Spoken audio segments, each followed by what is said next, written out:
I never thought homeschool would turn into a horror show. It all started when Mr. Smith, a middle-aged man, was hired to teach math to his 12-year-old daughter, Lily. At first, everything seemed fine, you know. He was interested in numbers and equations and seemed like a real math geek. However, after a few weeks, things started to deteriorate. Lily came out of the classroom looking strange, like she'd seen a ghost or something. And Mr. Smith had a strange aura about him, as if he was hiding something behind his thick glasses. So I decided to play detective and set up a camera in Lily's room during class. I'll never forget what I saw.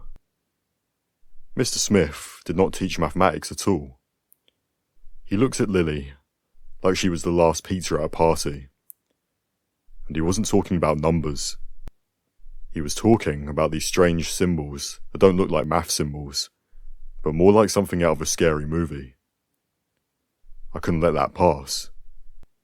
I stormed into the room like a mad mother bear and kicked her out before she could finish the horrible spell she was trying to cast on her daughter. From that day on, he disappeared into thin air, as if he never existed. But these symbols bothered me. I tried to ask Lily if she remembered what he'd said, but she ignored me, saying she didn't remember anything. It was as if he had cast some kind of spell on her, erasing her memory or something. I scoured the internet and flipped through books trying to understand these symbols, but each impasse only generated new questions. What was Mr. Smith trying to do? Was he some kind of cultist trying to bring demons into my daughter's room? Or maybe he was just a psychopath who watched too many horror movies. In any case, I couldn't shake the feeling of dread that hung over my house like a thick fog.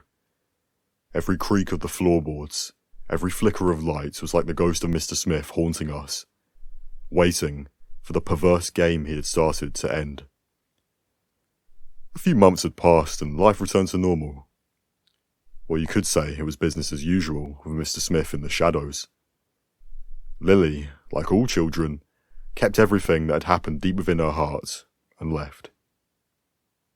But me, couldn't get rid of it. Every time I closed my eyes, I saw these symbols dancing in the darkness, taunting me with their mysteries. I think some fears never go away. They just lurk in the back of your mind, waiting for the right moment to strike again.